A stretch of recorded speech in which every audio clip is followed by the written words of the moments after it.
Hii ni simulizi. Je, unafahamu kwamba tunajua mengi kuhusu uso wa sayari ya Mars kuliko tunavyojua kuhusu kile kilichopo chini ya barafu ya Antarctica?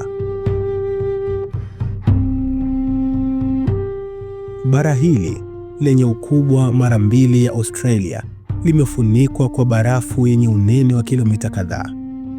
Hadi leo, mwanadamu amefanikiwa kuchunguza chini ya 1% ya kile kinachoendelea ndani ya moyo wa bara hili la baridi. Wanasayansi wanatuambia Antarctica ni jangwa la barafu, lakini simulizi za kusisimua na rekodi za kihistoria zinadokeza kitu kingine kabisa. Baadhi ya nadharia zinaeleza kuwa Antarctica ni mlango wa siri kuelekea ulimwengu mwingine.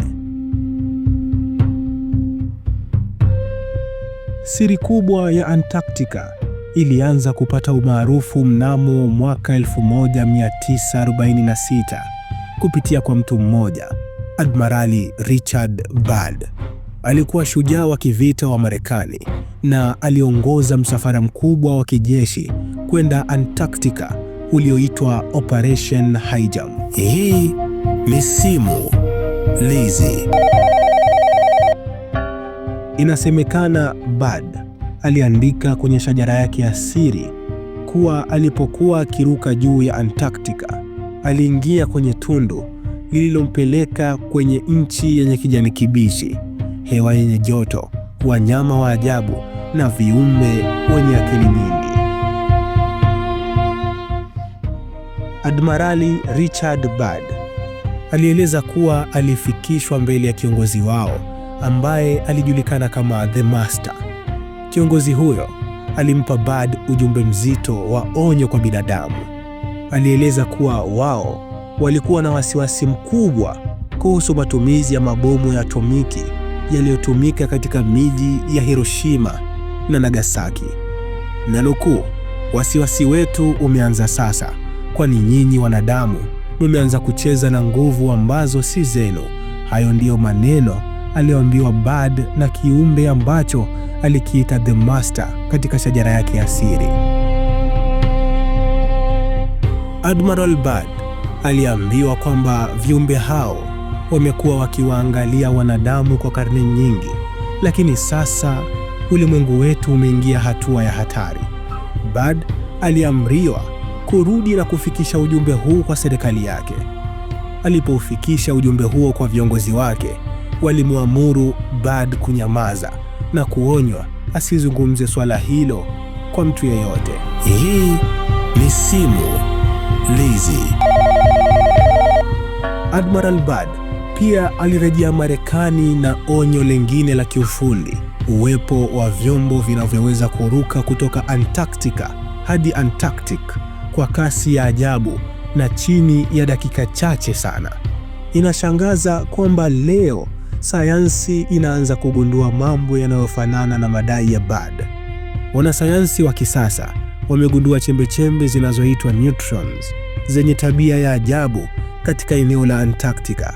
Kupitia mradi wa ANITA wa NASA, yani Antarctic Impulsive Transit Antenna, wanasayansi waligundua chembechembe hizi zikipanda juu kutoka ardhini badala ya kuja kutoka angani. Hii inathibitisha kuwa kuna kitu kinachotokea ndani ya dunia kinachounganisha ncha hizi mbili. Je, hii ni njia ya usafiri wa haraka, yani wormhole, au ni teknolojia ya kigeni ambayo Byrd aliiona miaka 80 iliyopita? Hii ni simulizi. Pia kuna nadharia zinazoungwa mkono na picha za satellite. Nadharia hii inasema ya kwamba kuna picha zinazoonyesha maumbo yanayofanana na piramidi yaliyofichwa chini ya barafu. Vitabu kama Antarctica's Hidden History cha Michael Salla vinadai kuwa bara hili la Antarctica lina mabaki ya viumbe wa kale, kwa lugha nyingine aliens, ambao wamekuwa hapo kwa maelfu ya miaka.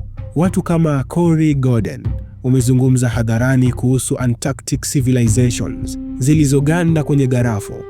Serikali za dunia ziliingia mkataba wa Antarctic Treaty mwaka 1959.